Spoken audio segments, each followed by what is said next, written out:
Nuestra primera invitada en este 2024 es la asambleísta por Construye, Ana Galarza, a quien le damos la más cordial de las bienvenidas, luego evidentemente también de desearle lo mejor en este 2024. Asambleísta Galarza, un gusto saludarla. Muy buenos días, muchísimas gracias por la invitación a este espacio.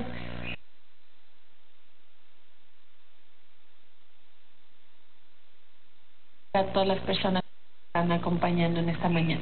Debo entender que este 2024 como reto principal para la Asamblea debe ser el hecho de promover leyes que promuevan precisamente el crecimiento, la recuperación económica y al mismo tiempo que puedan garantizar la seguridad que los ecuatorianos merecemos. Y en ese sentido sí me gustaría saber lo que hasta el momento han conseguido o han dejado de tener en el periodo 2023.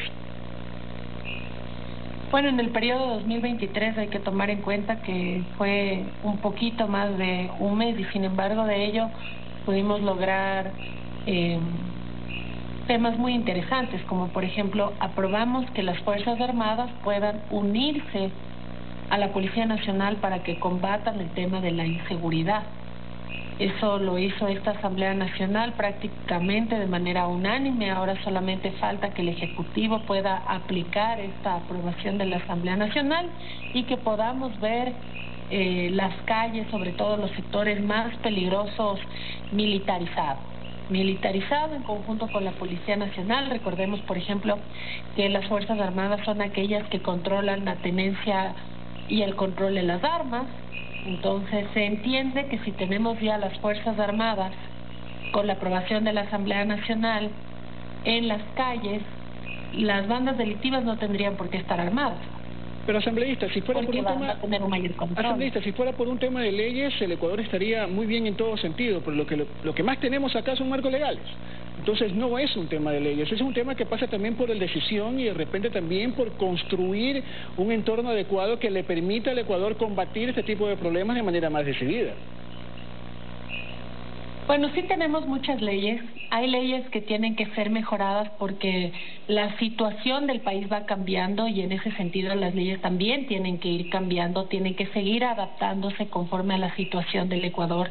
Hace 20 años atrás no vivíamos de esta situación de delincuencia organizada, de sicariato, de los vacunadores, por ejemplo, las famosas vacunas que básicamente son extorsiones. Se vienen dando desde hace unos años atrás, entonces sí tienen que ir cambiando las leyes, para eso son los proyectos reformatorios, pero también coincido con ustedes que más allá de tener marcos normativos, necesitamos instituciones que las apliquen correctamente, porque la Asamblea hace las leyes, pero las instituciones son aquellas que hacen los reglamentos. Y si el reglamento no está bien realizado, por lo tanto la ley no puede ser bien aplicada y no es de goce de la ciudadanía. Y también hay que decirlo, la Asamblea Nacional puede tener 1.000.000 de leyes fantásticas, pero si no tenemos ciudadanos que las apliquen, que las respeten, es letra muerta. Si no depuramos el sistema de justicia, vamos a tener impunidad, y si tenemos impunidad, no tenemos un país seguro, y si no tenemos un país seguro no tenemos inversión extranjera, y si no tenemos inversión extranjera no hay inyección de dólares a la economía, y si no hay una inyección de dólares a la economía, pues la dolarización tambalea, hay pocas oportunidades de empleo y todo se vuelve un círculo vicioso negativo. Asambleísta Galarza, son muchos sectores que deben mejorar. Asambleísta Galarza, parte de esa impunidad es el hecho de que aquellas personas que han sido juzgadas no se les pueda decomisar o no se les pueda retener sus bienes. Ustedes están empujando una reforma a la ley de extinción de dominio. ¿Qué falta para poder concretar y que sea una ley que verdaderamente permita recuperar los dineros mal habidos? Se tiene que realizar el procedimiento parlamentario, el Consejo de Administración de la Legislatura debería aprobar, debe enviar a la Comisión Permanente Especializada que trate el tema de la modificación de la Ley de Extinción de Dominio, porque actualmente sí existe una, pero realmente es una oda al testaferrismo. Entonces lo que nosotros queremos es evitar justamente que los bienes mal habidos, los recursos mal habidos sean trasladados. ¿Qué cambio impulsan ustedes con relación a la ley que está vigente? Que no se espere a que se llegue a una sentencia ejecutoriada, porque cuando se llega a una sentencia ejecutoriada ya ha pasado cerca de 2 años, si no es un poco más. hasta llegar a última instancia. Y entonces en ese periodo de tiempo los bienes pudieron haber pasado por muchas manos y ya cuando se llega a una sentencia ejecutoriada ya no se pueden incautar esos bienes, ¿no? ¿Y la ley que proponen en qué instancia permitiría decomisar los bienes? En primera instancia. Y en el caso de que en última instancia la persona sea ratificada su estado de inocencia, evidentemente el Estado deberá devolver los bienes en las mismas condiciones que los recibió al comienzo del proceso, ¿no? ¿Quién se hace cargo de eso? Porque hemos visto que en algunos casos se han decomisado bienes y al momento de tener que devolverlos ya prácticamente ese bien está completamente depreciado. También hay que evitar que sea una herramienta de persecución en injusticia, ¿no?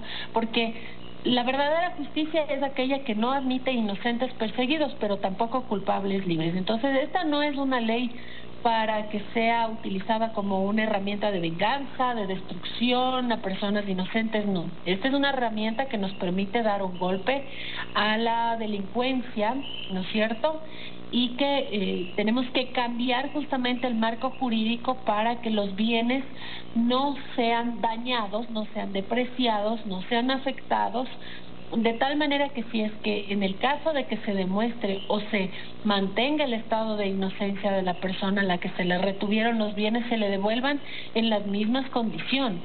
Y en el caso de que se rompa el estado de inocencia y que se determine la culpabilidad del procesado, ese bien que fue incautado, como ha sido bien cuidado, puede servir para el Estado, para ser vendido en un precio apropiado y que esos recursos sean utilizados por el Estado para lo verdaderamente necesario.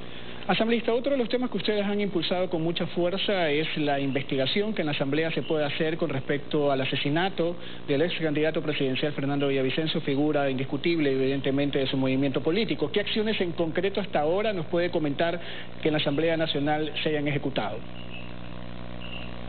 Bueno, a mí me parece muy interesante su pregunta. La Asamblea Nacional tiene dos funciones, que es legislar y fiscalizar. En la primera parte, que es legislación, nosotros hemos aprobado 7 leyes y reformas legales y reformas incluso constitucionales. Normalmente aprobar una ley toma 6 meses. Nosotros hemos aprobado 7 leyes en un mes. Eso quiere decir que cuando existe voluntad política, madurez política, la Asamblea Nacional sí puede brindar herramientas positivas a la ciudadanía para su desarrollo.